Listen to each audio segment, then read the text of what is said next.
Eder. Mech. Pallister.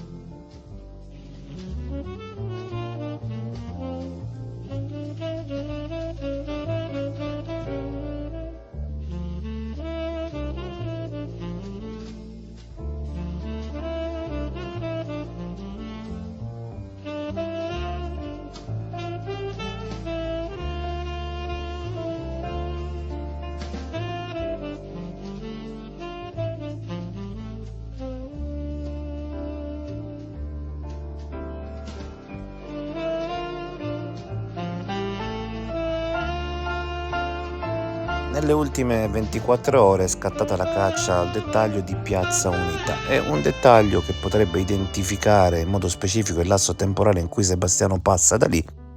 Lo abbiamo trovato.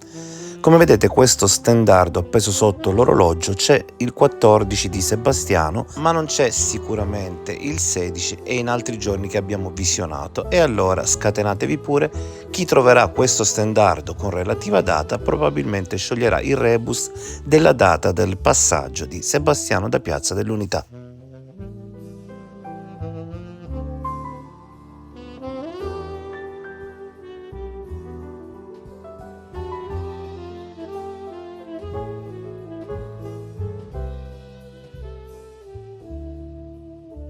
Ehi, non dimenticare di iscriverti a questo canale.